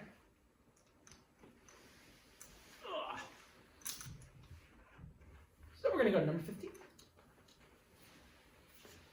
3 more. Find the points of intersection. This is straight up calculator work. So the first thing you're going to do is you're going to type in your window. Window is -15, 5, -30, and then I did, oops, that should say 25. That says 25. I must have thrown an equal sign. That's where my equal sign went. Alright, when you do this, you type it in, the first equation, second equation. You're going to click on each graph, click on the intersection. The first one should be -9, -21. You do the same thing, you type this in again. You type second calc, intersect. You hit the two graphs again, you move your cursor a little closer to that way, and you should get -7. Alright, now, if you don't believe me, I'm going to show you right now. And I did this one right, so this is good. So, you hit y equals, whoops. Now, if you already have, now, look I just did this whole lesson straight through. So when I did my y equals, when I press my y equals, look what happens. I have stuff in here. I'm just going to hit clear, and I'm going to clear them out. All right, I don't want to type over that. I don't want to mess that up. So I hit clear. I'm going to hit the x button, this x right here, x squared, all right, plus 13x, all right, plus 15, enter. And my y is 2x minus 3, enter. All right, I'm going to change my window. I already know what I want my window to be because I fooled around with it at my house. So -15, 5. I can even make my scale whatever I want. I'll make it 2. Why? Just because. Okay. -30, 25. Make my scale 5. It doesn't really matter. And then I have my graphs. Oh, there we go. There. And they're going to just match the ones I have on the board. All right. Now here's the key to do your intersection. You're going to hit the second button, the light blue button. You're going to hit the trace button right here, which is under calc. Brings you to here. You go down to 5. Intersect. All right, I want the blue graph, the red graph. I'm going to do the one on the left-hand side first. So just get close to there, hit enter.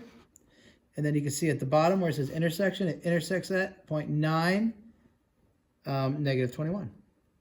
To get to this point right here, I do the same thing again. I hit second calc, go down to intersection, intersect. No reason to change anything else. All right, I'm just going to move over. So I got the blue, I got the red. Now I have to hold this right button. Notice I'm just hitting, these are how I get around. I get close to there, hit enter, and then my point there says -2 and -7, which is what I got. All right. Intersection. 6. All right, 2 more. Oh, this is the last slide. Not last slide, but last page. Page 57. All right. 600 meters of fencing is used to construct 6 rectangular animal pens as shown. All right. Explain why 8x plus 9y, all right, is how you find the perimeter.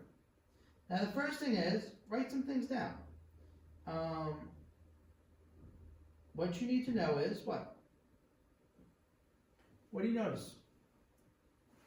I know that the perimeter is 600. So the perimeter is 600. All right. Why 6x? Well, this is my x's, right? So let me count. 1, 2, 3, 4, 5, 6, 7, 8. So I have 8 horizontal pieces, right? Okay. Let me count my y's. 1, 2, 3, 4, 5, 6, 7, 8, 9. I have 9 vertical pieces. Ooh, 8, 9.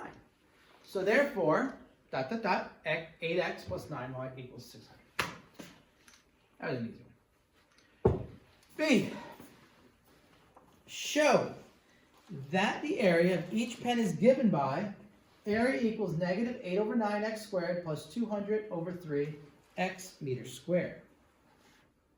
All right, so how do we find the area? We want to solve it in terms of x, so we have to find out what y equals. In order to find out what y equals, we're going to subtract 8x from both sides, and then divide both sides by 9. And you get y equals 600 minus 8x all over 9. All right? How do you find the area of each pen? Well, each one of these pens is an area of length times width. X times y, right? So the area is length times width. Area is x times y. We're going to leave x as x, and what is y? Y is 600 minus 8x times 9. All right? Distribute the x. 600x minus 8x squared, all right, over 9, or we can just divide each of them by 9. Pretty simple, right? I'm just going to drag this to the front, make this negative 8 over 9, x squared, and 600 divided by 9, I can divide 3 of these into both of these, is 200 over 3, x meters squared. Which is what they told you to find. Okay. Any questions with the...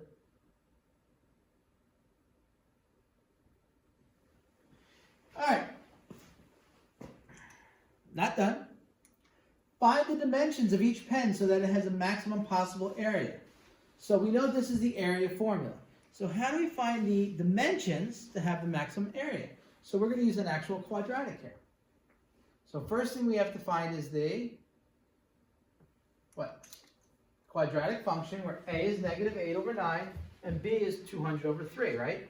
So this a is negative, right? It's less than 0. Therefore, it's going to be a maximum, right? So we can find it. So how do we find the maximum? First thing you do is you find the axis of symmetry. So x equals, you want to find the x coordinate first, and then once you find that, it'll give us the y coordinate, which will tell us what the maximum is. So negative 200 over 3 divided by 2 times negative 8 ninths. Watch how we do fractions here. Negative 16 over 9 on bottom. Now when you divide by a fraction, you multiply it by a reciprocal. So this becomes negative 200 over 3 times 9 over 16. Or you can just take these two negatives and make them positive. Negative and a negative. All right, they're both positive now. 200 divided by 3 times the reciprocal. 200 times 9 is 1800 over 48. What number goes into both of them? 24. And you end up with 37 over 2 or 75 over 2. 37 and a half, 37.5, or 75 over 2. All right? If you put 75 over 2, you are not wrong. That's my x value. How do I find my y value? I'm going to take this and do what with it? Plug it into what y equals. Remember, y equals 600 minus 8x, right? So I'm going to do 600 minus 8 times x, which is 37, right? And what do you get? 37.5. Why did I say 37?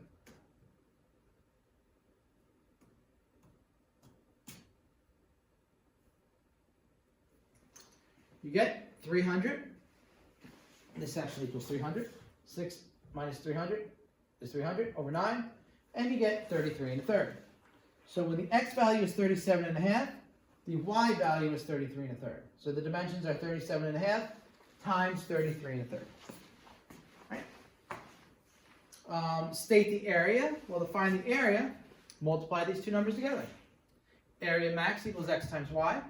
33 and 37 1/2, 33 1/3. Maximum total area is 1,250 square meters.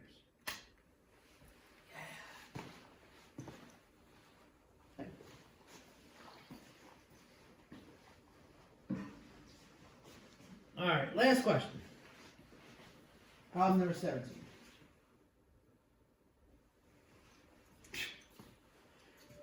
Retailer sells sunglasses for $45 and has 50 customers per day. For market researcher, the retailer discovers that for every $1.50 increase in price of the sunglasses, he will lose a customer per day. Let the $X be the price increase of the sunglasses. Show that the retailer collects R equals 45 plus X times 50 minus X over $1.5 in revenue each day. Okay, this seems a lot worse than it is. Okay, this is a three-part question, and this is what we're finishing up on. All right, it's actually not too bad. So the first thing is, you know that for every $1.50 increase, you lose a customer, right? Okay, so every $1.50 X, you lose one customer. You also know now that X equals negative 1 over $1.50. Okay, so that's what our X is. So the increase in price is corresponding to negative 1 over $1.50. Now, if the dollar of X is the price increase of sunglasses, then the retailer will then lose X over 1.5 customers on average. Okay? Still making sense, still not too bad. So we're going to take that information and we're going to say, okay, the revenue R, anytime you deal with revenue, is the cost of sunglasses times the number of customers. That's how much you make, how much you sell it for, how much you make off it per how many you sell. Now, the revenue equals 45 plus X, so $45 plus however many dollars you increase it by, that's the cost of your sunglasses, right? Times 50, which is the amount of customers per day, minus, we said before, X over $1.5 per day, because that's how much you lose. All right? And that's all there is to it. I think that makes a lot of sense and that's pretty easy. All right? You just got to put everything together.